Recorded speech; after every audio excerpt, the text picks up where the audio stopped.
to media that he was provoked. He was a normal person, student studying in the school. He was provoked because they burnt a Hindu priest inside the Hindu temple of their relatives. So he is a Hindu. He is not a Christian. He was a practicing Hindu. He married. His marriage was in the Hindu temple. There was nothing Christian about Prabhupada. But he kept the Christians at the place. But they misused this. See, Mohammedans and the Christians, as I said earlier, for them, they make hay while sun shines. A difficult situation is a situation they said, oh, we are helping you, we are doing everything for you, and they extract the best out of the Hindus. Best from the Hindus they extract. And the Abrahamists are more of a culprit than the Buddhists, because we lost the war with the Buddhists. I'm telling you, it was a Hindu-Buddhist war. That was the feud between government and the Pravakaran. Yes, it was a Hindu-Buddhist war. And the Hindus lost it. And Hindus lost it because of Abrahamists like Christians and Muslims. They were betrayed by the Christians and the Muslims. They had a. They played. There are Muslims. There are Sinhalese Muslims. Among Christians, there are Sinhalese Buddhist Christians. But Hindus, there are no Sinhalese Hindus. All Hindus are Tamils. There are no Sinhalese Hindus, but there are Sinhalese Muslims. There are Sinhalese Christians. There are Sinhalese Buddhists. And among Tamils, there are no Buddhists. See, what is this perception that Tamil language happened to be our mother tongue and we strongly feel about it. But you see the situation, there are no Buddhists among Tamils. There are no Hindus among Sinhalese. Right? There are no Hindus among Sinhalese. Even though they worship Hindu gods, they call themselves Buddhists. There are Muslims among Sinhalese. There are Christians among Sinhalese. There are Muslims among Tamils. There are Tamil-speaking Muslims and Tamil-speaking. That means there is no indigenous Sinhalese Hindu in Sri Lanka. All are Tamils. Always.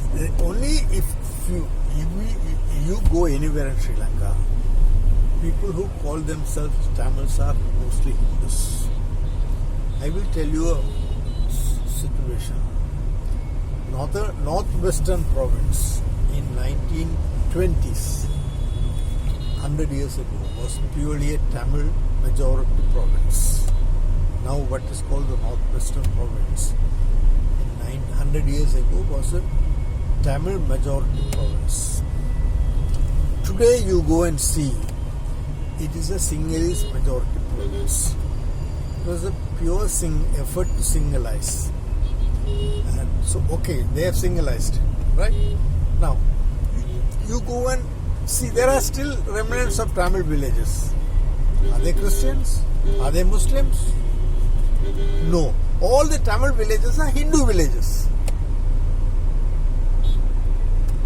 See, Tamil villages which are remnants of the 100-year-old Sinhalization process of the northwestern province, whatever is left in pockets of Tamil villages, they are Hindus with Hindu temples, Shiva temples, Kartikeya temples, Ganesha temples, Durga temples. Not the Christians have all become Sinhalese. They have become Muslims. Those who became Christians and Muslims became Sinhalese. So, to play the card of Christians, Muslims, Buddhists and Hindus, it was a Hindu-Buddhist war. And we lost it not because of Buddhist strength of the Buddhists. They were losing, I'm telling you. Prabhupada was very strong. They were scared. They came to truce with him.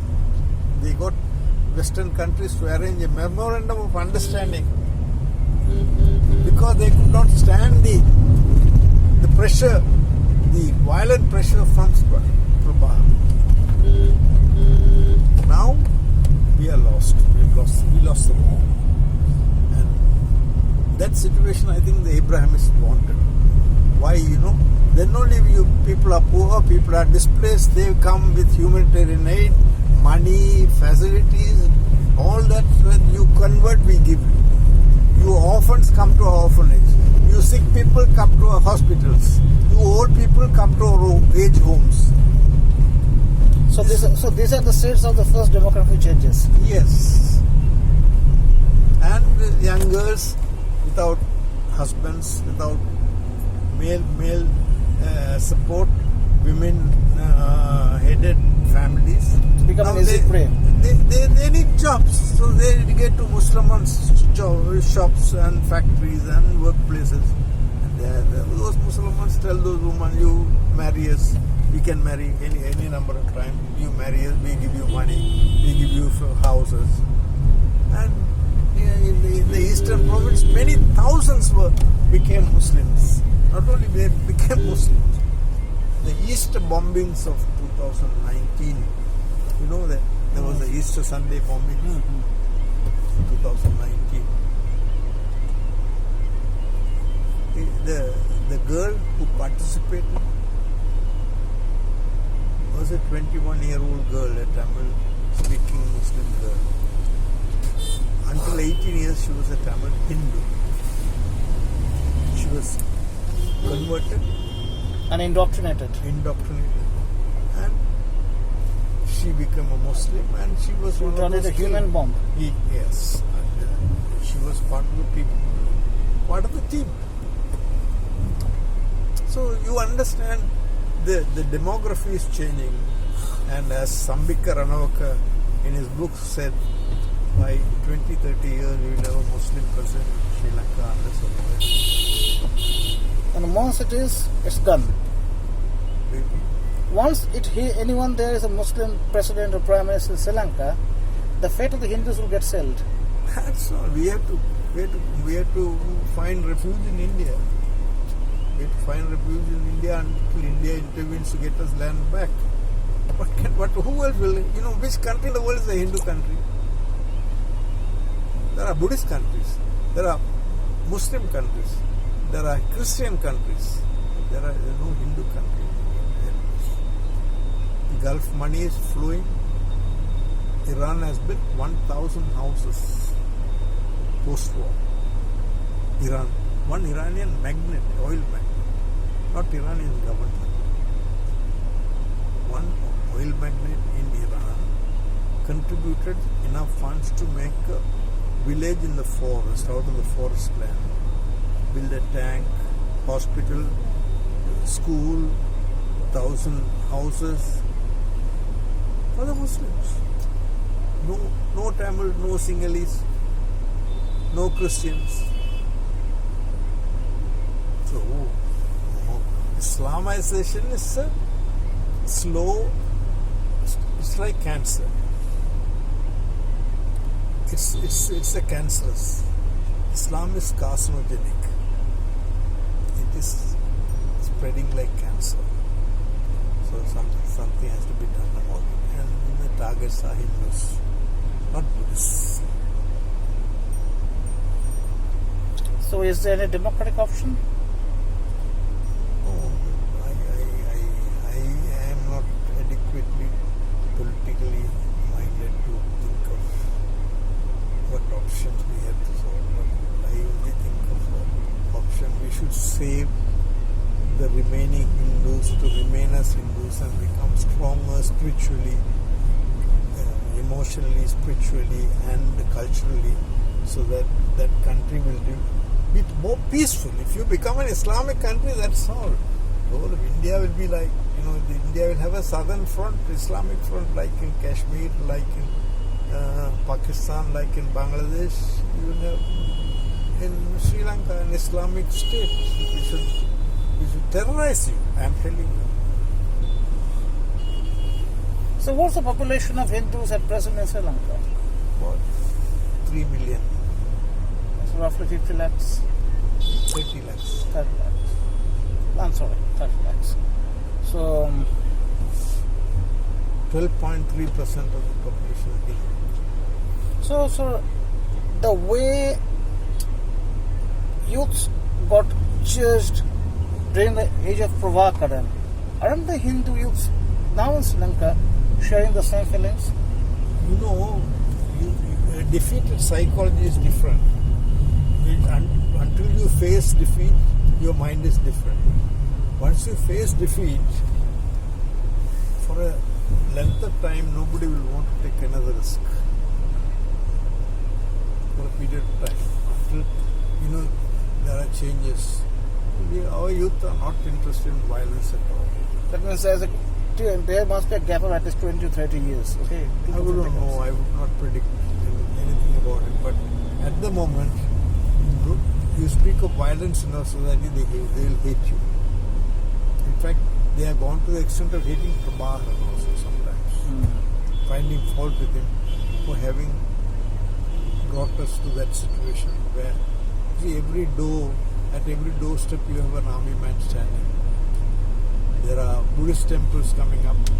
Some 300 to 400 new Christian temples have come in. Christian temples? Yeah, Christian churches.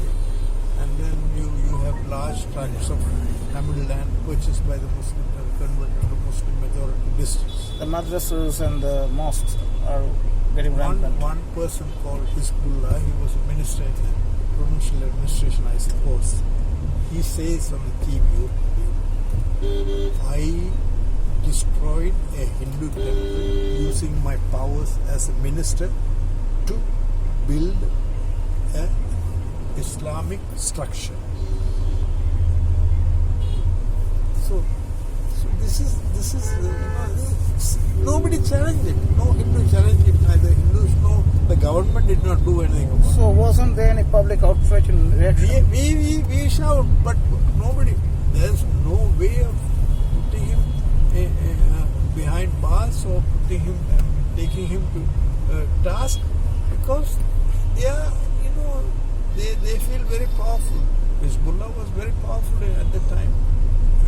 One of the reasons the Sinhalese Buddhists wanted Gotabaya to come was that these things were happening in Buddhist areas also. In Dambulla, they just simply went and broke a Buddhist statue, Buddha statue. And there were several other places, Anudgama, several other places there were, the Buddhists were under attack. They are a very insignificant minority in most Sinhalese areas. But no way they are conducting themselves for Mohammedans and conducting themselves. But the Buddhists are right when they want to go to come and take action on those things.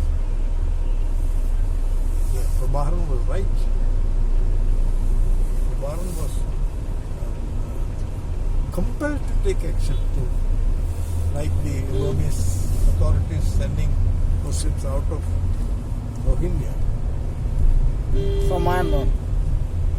Yeah, Arakan Peninsula, Arakan district of the westernmost district, the bordering Bangladesh. If those Muslims came out and got into Cox's Bazar and other Chittagong areas, Chittagong tracts, because of their own doings, they took the Burmese for granted.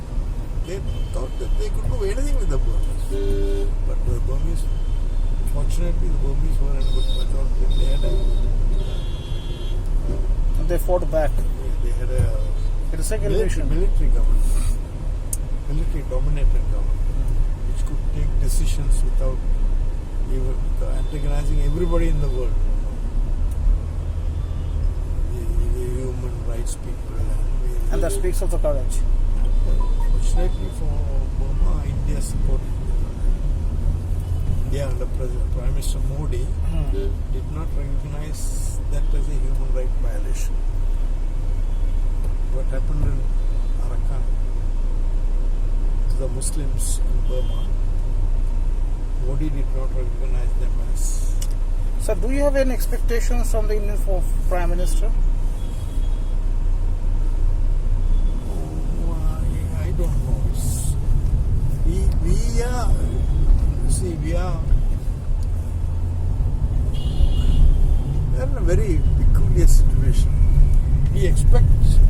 external help, but whether we are worth, I don't know.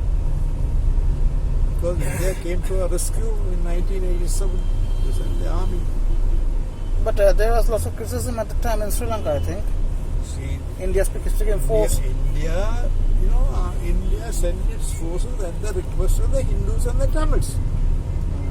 Not a Christian leader was requested. Prabhakaran. All the leaders who requested India to intervene were Hindus. In the league. Prabhakaran, Umameshwaran, Sri Sabaram. There were no Christians at the time. There were Christians as second level leaders or so. India came. Rajiv Gandhi sent. IPKF, I think. Yes, but then Rajiv Gandhi was killed. So how Hindus in Sri Lanka with all this expect India to come and intervene again? Even the politicians may want to come, but the administration and the army will think twice before entering the field arena again to support the Hindus or the Tamils, because they've experienced once. So do you think that behind the assassination of Mr. Rajiv Gandhi there could be a hand of the entity? No, the courts have decided so. So what is there for me to think? Am I superior to the... No. I am not aware of what happened. But the courts have been given all the details and the courts have decided it was an entity. So now I have to accept the court verdict. I am in India. I cannot say the court is wrong. And it's at the Supreme Court level. The judges were not biased. They made some reasonably good decision. So I had to accept that decision. If it is in Sri Lanka, then I would make my own comments on the court's decision, because I am a citizen of Sri Lanka, but I am a citizen of India. I am a citizen of Sri Lanka, and I cannot comment on matters decided by the courts of India. In India, I have to always support the decisions of the courts, and the court found LTT as guilty. Yes, LTT had a hand in the killing. LTT guilty.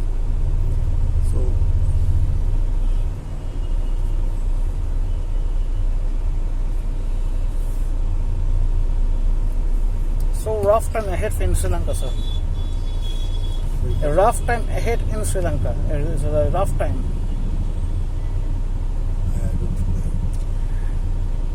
The entire country inside of Sri Lanka is going to face a very rough time from now. Yes. Yes, it's rough time. And it will not be easy for any leader, either from the army or from the civilian political side, to take this country out of its mess in the near future. So, what I appeal to all my fellow citizens: work hard, forget politics, forget technological advancement, suffer for some time, work hard, produce enough to export, and earn enough to import. Do not depend on India, China, America for loans. All the countries which give loans are countries which are producing their own food, importing out of exports, not out of loans. And continuously for decades, you borrow from one country, you borrow to pay the own loans, you borrow. There's a limit to that. So every citizen of the country should now share the responsibility for this crisis. So in a way, what we have learned from Mr. Chinathan is that the condition of the Tamilian Hindus in Sri Lanka and the Bengali Hindus across West Bengal and Bangladesh is just the same. Both are having a very rough time. Both have been suppressed for the last 70 years or more at a stretch. There have been hundreds of genocides of the Bengali Hindus in the last 75 years in East Pakistan or Bangladesh. but there has been no justice till now. And what the Bengali Hindus and the Hindu in a larger term are facing West Bengal is the second demographical challenges, where the business areas, your own areas, the districts are getting changed overnight, almost overnight, by huge persons coming from nowhere. We don't know where they're coming from, but it's a reality. According to many, these persons are getting the support of the governmental machinery as well. And what's going on in Sri Lanka at the moment is just similar.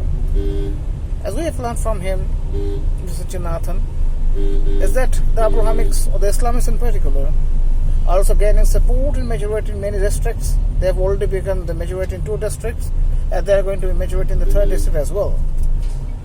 So in all these circumstances, sir, I would like to know from you, since you were quite elder than us, you have learned more, you were quite experienced than us. Where is the Hindu or how are Hindus heading to? Are we going towards the destruction of our own identity? Or shall we have to plunge a new mode of struggle from now to retain our own identity and become more and more identity consciousness? If Hindus stop being their own enemies, that is the first step towards saving Sanatana Dharma or Hindu Dharma or the way of life we took 10,000 years or 15,000 years or more than that, 25,000 years, more than that, to evolve and produce and give it to the world.